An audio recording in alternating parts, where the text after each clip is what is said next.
جب جنگ صفین سے واپس آ رہے تھے مولا، تو ایک سپاہی نے آ کے کہا، یا علی، مجھے کھجوروں کے درختوں کے درمیان کسی کے رونے کی آواز آ رہی ہے۔ مولا فرماتے ہیں اچھا آواز دو، جا کر دیکھو کون ہے۔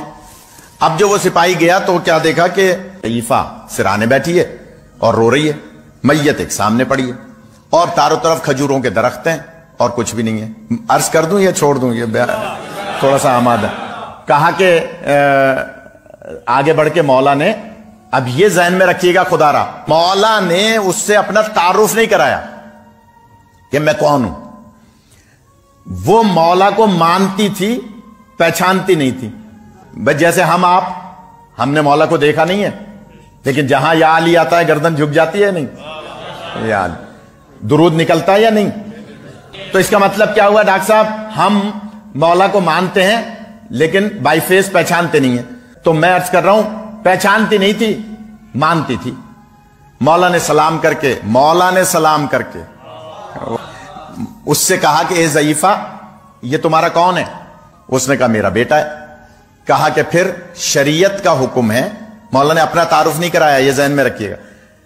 فرمایا کہ شریعت کا حکم ہے کہ جلدی کرنا شیطان کا کام ہے۔ اکثر بزرگ کہتے ہیں نا بچوں سے، کیوں جلدی کر رہے ہو؟ یہ شیطان کا کام ہے۔ مولا فرماتے ہیں جلدی کرنا شیطان کا کام ہے، الا خمسۃ مواضع، سوائے 5 موقعوں کے، سوائے 5 موقعوں کے۔ 5 موقع ایسے ہیں جہاں جلدی کرنا رحمان کی رحمت حاصل کرنے کے مترادف ہے۔ ہر کام میں جلدی کرنا شیطان کی گویا پیروی کرنا ہے۔ وہ ضعیفہ کہتی ہے بیان کر دیجئے۔ مولا نے فرمایا شریعت کا حکم ہے سب سے پہلے موت واقع ہو جائے تو دفن کرنے میں جلدی کرو۔ یا علی، موت واقع ہو جائے تو دفن کرنے میں جلدی کرو، یعنی تراب کے حوالے کرو۔ اچھا چلیں بچوں کے لیے ایک بات اور عرض کر دوں، تراب ہی کے حوالے کیوں کرو؟ اللہ نے تو 4 چیزوں سے بنایا ہے، کبھی سمندر کے حوالے کر دو، کبھی ہوا کے حوالے کر دو میت، کبھی پانی کے حوالے کر دو، یہ ہمیشہ تراب ہی کے حوالے کیوں؟ تو جملہ کہہ دوں، اللہ نے ان 4 عناصر میں بھی امین ایک ہی کو رکھا ہے اور اسے کہتے ہیں تراب۔ خیرپور میں ہمارے ایک عزیز کا انتقال ہو گیا تھا، صدام کا دور تھا، ان کی وصیت تھی کہ جناب مجھے کربلا میں دفن کیا جائے۔ بیٹوں نے، ہمارے استاد تھے مولانا محمد قاسم زیدی علی اللہ مقامہ، ان سے پوچھا کہ بلا کیا کریں؟ انہوں نے کہا مفاتی میں ایک دعا ہے وہ پڑھو اور زمین سے کہو کہ تو تراب ہے، ہم تیرے حوالے یہ امانت کر رہے ہیں 10 سال کے لیے۔ یا 10 سال کے لیے امانت کی۔ اس سے پہلے ہی ان کو موقع مل گیا مشہد مقدس دفن کرنے کا۔ پوچھا علماء سے، انہوں نے کہا بھئی ایک ہی بات ہے، کربلا میں کرو یا مشہد میں کرو، وہ سب ایک ہی ہیں۔ صدام کی حکومت تو ابھی اس وقت گئی نہیں تھی۔ میت نکالی تو کفن بھی میلا نہیں تھا۔ یا علی، اب جملہ کہہ دوں، اللہ نے جب تراب کو اتنا امین بنایا ہے تو ابو تراب کیسا امین ہونا چاہیے؟ جناب علی علیہ السلام فرماتے ہیں حکم ہے کہ تراب کے حوالے کرو، تو شریعت کا حکم ہے، تم کیوں نہیں اس کو دفن کر رہی؟ وہ چپ۔ مولا فرماتے ہیں دوسرا حکم یہ ہے کہ موت واقع ہو جائے تو دفن کرنے میں جلدی کرو، نماز کا وقت ہو جائے تو نماز پڑھنے میں جلدی کرو۔ تیسرا حکم یہ ہے کہ بیٹی بالغ ہو جائے تو شادی کرنے میں جلدی کرو۔ یا علی، چوتھا حکم یہ ہے کہ گناہ سرزد ہو جائے تو توبہ کرنے میں جلدی کرو۔ یا علی، 5واں حکم یہ ہے کہ اگر مہمان گھر پہ آ جائے تو ضیافت کرنے میں جلدی کرو۔ یہ مولا علی علیہ السلام کو سب سے زیادہ پسند ہے نا، تو بس بہت دیر ہو گئی، میں جلدی سے عرض کر رہا ہوں۔ مولا فرماتے ہیں اگر بھول گئے تو چھوڑ دوں۔ اس ضعیفہ سے فرماتے ہیں کہ اے ضعیفہ، شریعت میں حکم ہے 5 چیزوں میں جلدی کرو، موت واقع ہو جائے، مہمان آ جائے، بیٹی بالغ ہو جائے، نماز کا وقت ہو جائے، گناہ ہو جائے تو توبہ کرنے میں جلدی کرو۔ وہ پہچانتی تو تھی نہیں، میں دیکھوں آپ کیسے سنتے ہیں۔ اس نے کہا اے عرب، آپ اپنا کام کیجئے، اپنے سفر پہ جائیے، میں نے آپ کی باتیں سن لی، میں اپنے بیٹے کو دفن نہیں ہونے دوں گی۔ مولا نے تعارف تو کرایا نہیں تھا۔ مولا فرماتے ہیں کیوں؟ کہنے لگی اس لیے، اب میں دیکھوں آپ کیسے سنتے ہیں۔ وہ ضعیفہ کہتی ہے، اس لیے وہ کمبر والا عقیدہ، ضعیفہ کہتی ہے اے عرب میرے زمانے کا امام کوفے میں رہتا ہے۔ یار میں کیا پڑھوں، میری سمجھ میں نہیں۔ میرے زمانے کا امام کوفے میں رہتا ہے، میرا اور کوئی دنیا میں نہیں ہے، شوہر 20 سال پہلے مر گیا تھا، یہ میرا واحد سہارا تھا اس جنگل میں۔ آپ دیکھیں دور دور کوئی جھوپڑی بھی نہیں ہے، میں اکیلی ایک جھوپڑی میں یہاں اس بھائی بیٹے کے ساتھ رہتی تھی، اب یہ بیٹا مر گیا، مجھے کون یہاں کھلائے گا پلائے گا؟ تو میں اسے لے جاؤں گی کوفے، اور زمانے کا امام وہ ہے جو موت اپنے دسترس میں رکھتا ہے۔ یعنی اللہ نے اس کو موت سے پہلے بنایا ہے۔ کہا کہ وہ امام میرے زمانے کا کوفے میں رہتا ہے، میں نے اس کو لے جانا ہے کوفے۔ مولا نے جب دیکھا کہ اس کا میری ذات پہ اتنا یقین ہے تو ایک مرتبہ سوال کیا، اے ضعیفہ علی اسے زندگی دلا سکتے ہیں؟ علی اسے زندگی دلا سکتے ہیں؟ تو وہ ضعیفہ کہہ رہی ہے اگر آپ کو یقین چاہیے تو یہ ساربان کھڑا ہے جو اونٹوں پر مال ادھر ادھر لے جاتا ہے۔ دیکھیں اس وقت میرا کچھ بھی یہاں موجود نہیں ہے، میں نے شیطیر تک جھوپڑی کی ساری چیزیں، اپنا کپڑا لتا سارا کچھ اس کو دے دیا کہ پیسے میرے پاس نہیں تھے، میں نے اس سے کہا سب کچھ لے لے، یہ میرے یقین کی منزل ہے، میرا سب کچھ لے لے، بس مجھے اور میرے بیٹے کو اونٹ پر رکھ کے کوفے پہنچا دے۔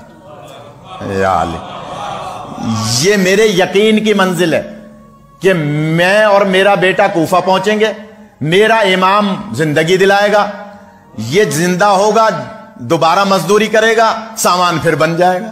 جملہ کہہ رہا ہوں کہ کہہ رہی ہے کہ سرکار بس میں نے اس کو سب کچھ دے دیا، پہچانتی تھی نہیں مولا کو۔ جب مولا نے دیکھا کہ اس ضعیفہ کا مجھ پر اتنا یقین ہے کہ اس نے سب کچھ دے دیا، اب جملہ سنیے گا، مولا فرماتے ہیں اچھا اگر اجازت دو تو میں اسے زندگی دلاؤں؟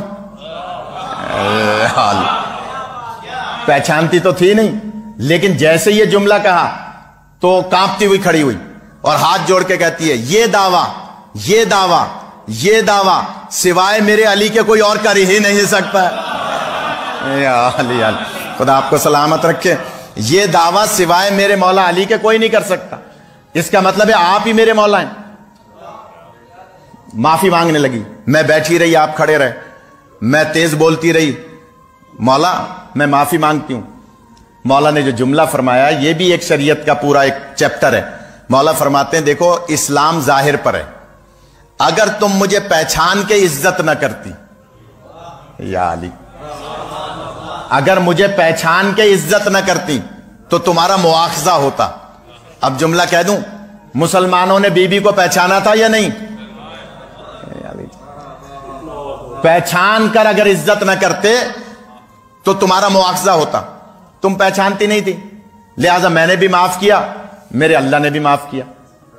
تو وہ ضعیفہ کہتی ہے مولا جب آپ تشریف لے آئیں تو میرے بیٹے کو زندگی دلائیں۔ اس وقت مولا علی علیہ السلام نے 2 رکعت نماز پڑھی، غور کیجئے گا خدا را، 2 رکعت نماز پڑھی اور اس کے بعد اپنے پیر کا انگوٹھا اس نوجوان کی میت سے مس کیا اور فرمایا قم باذن اللہ، اٹھ اللہ کے حکم سے۔ وہ دونوں ہتھیلیاں زمین پہ ٹیک کے کھڑا ہوا اور جملہ کہتا ہے السلام علیکہ یا امیر المومنین، کہا کہ یا علی اے امیر کائنات میرا سلام ہو۔ مولا فرماتے ہیں تمہاری ماں مجھے نہیں پہچانتی تھی، تم نے کیسے سمجھا کہ میں امیر المومنین ہوں؟ تم نے کیسے سمجھا کہ میں امیر المومنین ہوں؟ تم تو مر گئے تھے، تمہاری ماں مجھے نہیں پہچانتی تھی، تم نے کیسے پہچانا؟ تو اب علامہ مجلسی کی وہ روایت آپ کے ذہنوں میں آئے گی، یہ کہتا ہے مولا کیسے نہیں پہچانتا، جب چند گھنٹوں پہلے میری موت ہوئی تھی تو آپ میرے سرانے موجود تھے۔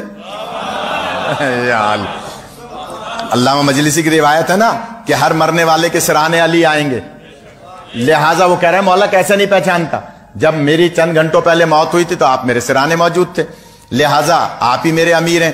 مولا کائنات اب اس ضعیفہ سے کہتے ہیں اے ضعیفہ میں نے تمہارے بیٹے کو زندگی دلائی۔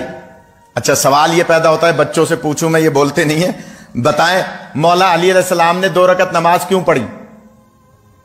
زندہ کرنے سے پہلے 2 رکعت نماز کیوں پڑھی؟ یہ مجھے اور آپ کو سبق دیا ہے، درس دیا ہے کہ دیکھو زندگی وہ دلائے گا جو موت سے پہلے بنا ہے، لیکن زندگی دلانے کا مقصد یہ نہیں ہے کہ علی اللہ ہو گئے۔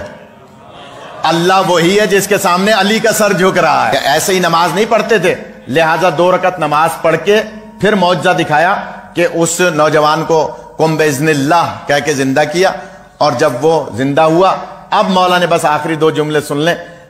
مولا فرماتے ہیں کہ اے ضعیفہ، میں نے تمہارے بیٹے کو زندگی دلائی، اگر اجازت دو تو میں تمہارے شوہر کو زندگی دلاؤں؟ یا علی، وہ کہتی ہے مولا اب میں ضعیفہ ہو گئی ہوں، 20 سال پہلے مرا تھا، اب وہ اٹھے گا تو جوان اٹھے گا، کیونکہ وہ جوان تھا، میں اس کی خدمت نہیں کر پاؤں گی، رہنے دیجئے، بس یہ میرا بیٹا، یہ میری خدمت کرے گا، آپ کی مہربانی۔ جواب سنیے گا مولا کا۔ مولا فرماتے ہیں تم پہلے تو بڑا عقیدت کی بات کر رہی تھی، میرے بارے میں عقیدہ رکھ رہی تھی اور کہہ رہی تھی کہ میرا مولا زندگی دلائے گا، جب علی خود آ کے یہاں اس کو زندگی دلا سکتا ہے، تیرے شوہر کو زندہ کرنے کا دعویٰ کر سکتا ہے، تو تجھے جوانی لوٹا کے نہیں دے سکتا؟